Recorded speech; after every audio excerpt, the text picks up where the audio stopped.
Hey guys, welcome back to our accounts class. Hope you're good, fine, healthy, happy and safe at your home. Now, today we will study the last chapter of our partnership accounts, that is dissolution of partnership firm. The complete dissolution of partnership firm. Dissolution means business closed. When the business is closed, what are the consequences? That business can be closed after applying the fundamental accounting assumptions. Going concern, which means the firm should go on and on years and years, never ending process. इसको assume करने के बाद भी हमारा जो business है वो कैसे क्लोज हो सकता है?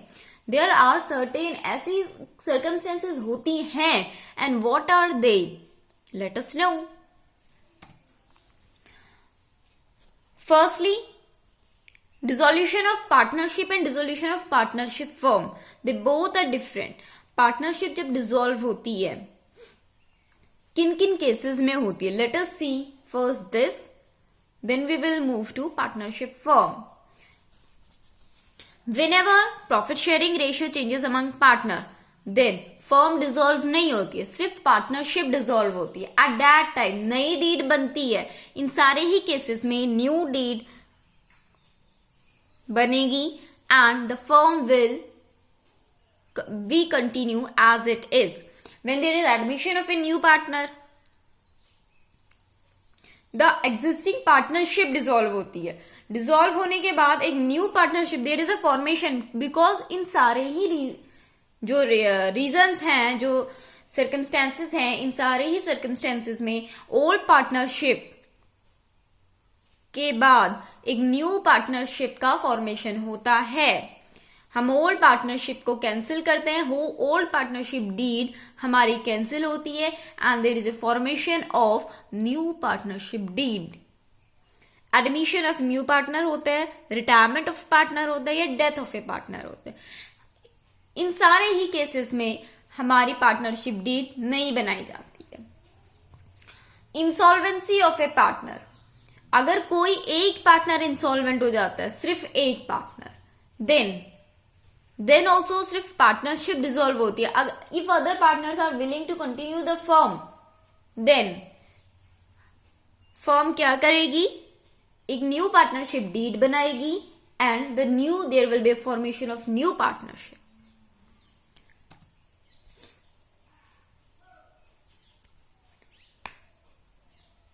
Second thing is dissolution of a firm. जब फर्म का डिसॉल्यूशन होता है, dissolution by agreement, dissolution by agreement, अगर हमारी फर्म ने किसी के साथ एग्रीमेंट किया होता है and we haven't followed that agreement, in that circumstances the firm need to be close.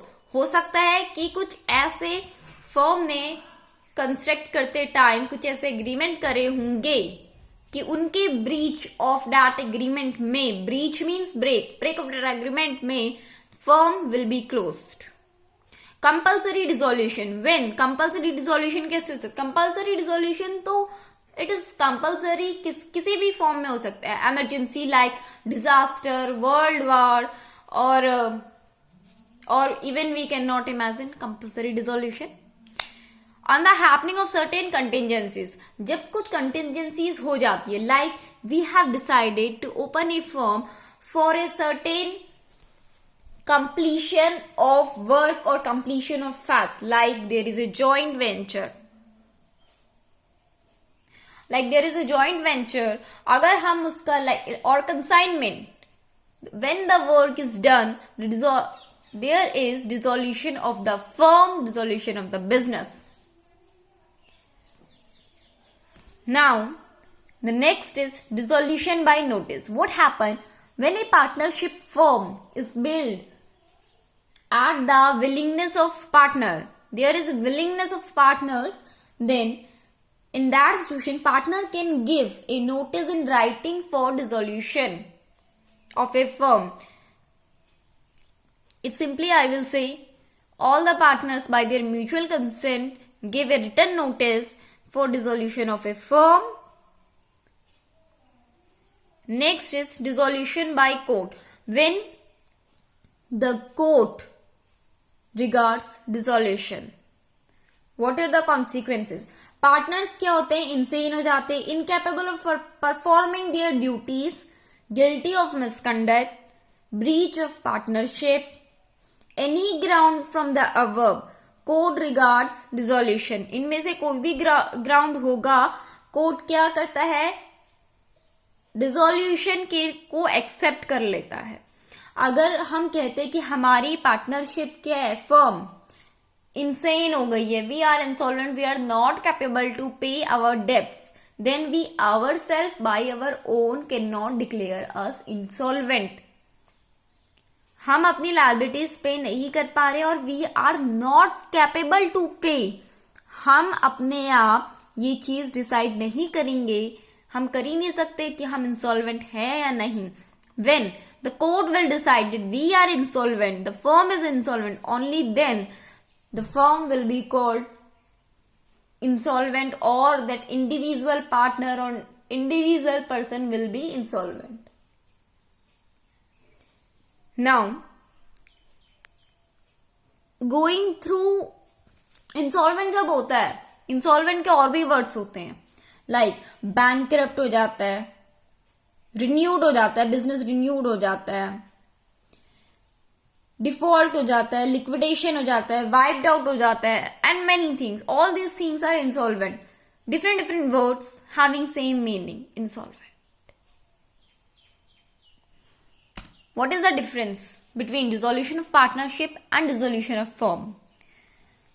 Late us study this. अगर हम सिंपली मीनिंग में डिफाइन करते हैं, देन पार्टनरशिप में क्या होता है? चेंज इन एग्जिस्टिंग एग्रीमेंट होता है. जो एग्जिस्टिंग एग्रीमेंट हो रहा है, यानी कि जो पार्टनरशिप डीड है, उसमें चेंजेस होते हैं. ओल्ड पार्टनरशिप डीड कैंसिल होके न्यू पार्टनरशिप डीड का फॉर्मेशन होता है. While in dissolution of firm, it refers to dissolution of partnership between all the partners of the firm. ये किसमें होता है? सारे ही पार्टनर्स में डिसोल्यूशन हो जाता है. बिजनेस कंटिन्यूएशन, जब पार्टनरशिप का डिसोल्यूशन होता है, partnership, only partnership, remember this. Business क्या करेगा? There will be, the firm will continue. लेकिन अगर डिसोल्यूशन ऑफ फर्म हुआ है, डिसोल्यूशन ऑफ फर्म कभी भी बाय आवर ओन नहीं होता है. अगर ये हमारी विलिंगनेस से भी हम कर रहे, म्यूचुअल कंसेंट मीन्स आपसी सहमति से भी हम कर रहे हैं, then also when the court will regard, when the court will accept our dissolution, only then the firm will be dissolved. तभी हमारा बिजनेस क्लोज होगा. And in that situation business का कंटिन्यूएशन नहीं होता है, बिजनेस क्या होता है? एंड में आ जाता है. We can not further continue the same business with same partners. Business need to be closed. और जो बुक्स ऑफ अकाउंट होते हैं, पार्टनरशिप के टाइम पे, डिसोल्यूशन ऑफ पार्टनरशिप के टाइम पे क्लोज नहीं होते हैं. क्लोज नहीं होते हैं, we just settle all accounts of all partners. लेकिन फर्म के टाइम पे books of accounts completely close हो जाते हैं. नाउ सी वन थिंग, जब डिसोल्यूशन ऑफ फर्म होता है, बिजनेस एंड में आता है, लेकिन जो बुक्स ऑफ अकाउंट क्लोज करने के लिए जो भी प्रोसेस होती है, till that period of time the firm will work. बस उसी पीरियड, टाइम पीरियड के लिए फर्म वर्क करेगी, and only that much work which is necessary for closure of books of account. Now, economic relationship.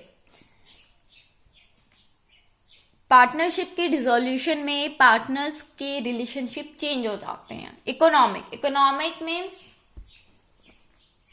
Money, monetary relationship change हो जाते हैं. Dissolution of firm के time में एंड में ही आ जाते हैं, चेंज नहीं होते, it comes to end. Dissolution of partnership में हर चीज चेंज होती है, लेकिन डिसोल्यूशन ऑफ फर्म में तो एंड ही आ जाती है, इसके आगे कुछ होता ही नहीं है. End means end. अब इसका क्या इफेक्ट होता है?